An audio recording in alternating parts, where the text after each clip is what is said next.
নমস্কাৰ world quick knowledge চেনেলটোলৈ আপোনালোকক স্বাগতম জনাইছোঁ। আজি আপোনালোকলৈ ফৰেষ্ট গাৰ্ডৰ কেইটামান সম্ভাৱনীয় প্ৰশ্ন লৈ আহিছোঁ। প্ৰথম প্ৰশ্ন হৈছে 2020 চনৰ বিশ্ব পৰিৱেশ দিৱসৰ মূল মন্ত্ৰ কি আছিল? এ. সমুদ্ৰৰ ৰক্ষা, বি. বায়ু প্ৰদূষণ, চি. হিমবাহ গলনৰ নিয়ন্ত্ৰণ, ডি. জৈৱ বৈচিত্ৰ্য। শুদ্ধ উত্তৰ হ'ব ডি. জৈৱ বৈচিত্ৰ্য। নেক্সট কুৱেশ্যন, অসমত কিমান প্ৰকাৰৰ বনাঞ্চল চিনাক্ত কৰা হৈছে?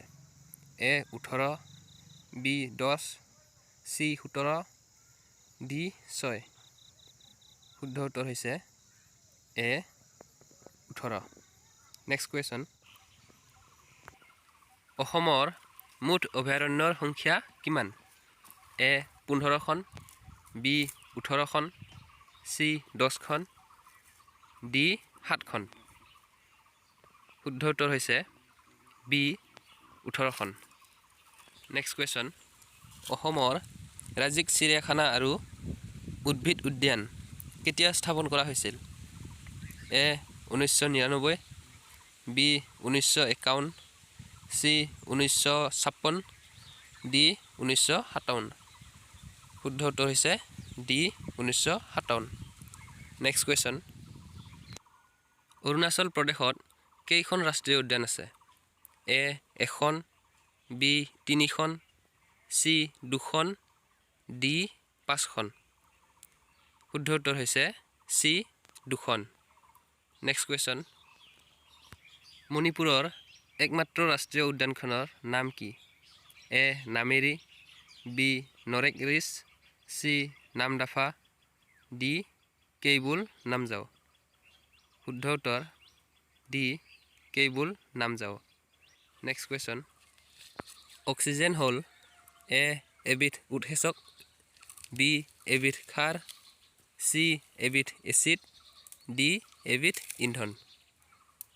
শুদ্ধ উত্তৰ হৈছে এ. এবিধ উৎসেচক। নেক্সট কুৱেশ্যন, বায়ুমণ্ডলত থকা ছালফাৰ ডাই অক্সাইডৰ কাৰণে কি হয়? এ. অজন স্তৰ ধ্বংস, বি. গোলকীয় উত্তাপ, চি. এচিড বৰষুণ, ডি. সেউজগৃহ পৰিঘটনা। শুদ্ধ উত্তৰ হৈছে চি. এচিড বৰষুণ। নেক্সট কুৱেশ্যন, তলৰ কোনবিধ নৱীকৰণ সম্পদ? এ. খনিজ লৱণ, বি. সৌৰশক্তি, চি. উদ্ভিদ, ডি. বায়ু। শুদ্ধ উত্তৰ হৈছে বি. সৌৰ শক্তি। নেক্সট কুৱেশ্যন, কোন তাৰিখে বন মহোৎসৱ পালন কৰা হয়? এ.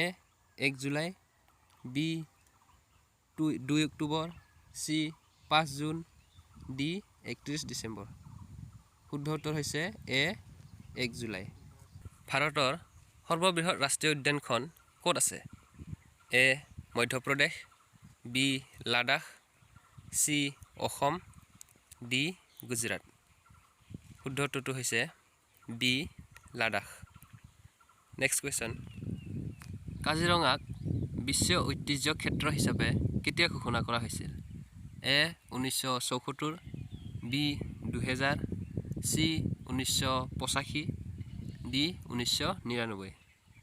শুদ্ধ উত্তৰটো হৈছে চি. 1985।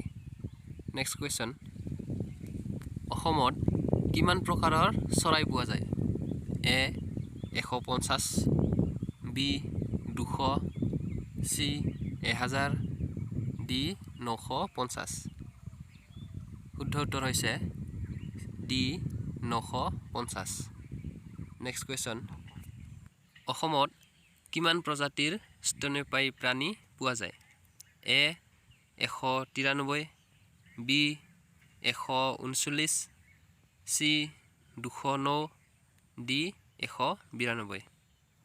শুদ্ধ উত্তৰ হৈছে এ. 193। ভিডিঅ'টো শেষলৈ চোৱাৰ বাবে ধন্যবাদ। আৰু যদি ভিডিঅ'টো ভাল লাগিছে তেনেহ'লে চেনেলটো ছাবস্ক্ৰাইব কৰি কাষতে থকা বেল আইকনটো প্ৰেছ কৰি দিয়ক আৰু লগতে বন্ধু বান্ধৱীৰ সৈতে শ্বেয়াৰ কৰি দিয়ক।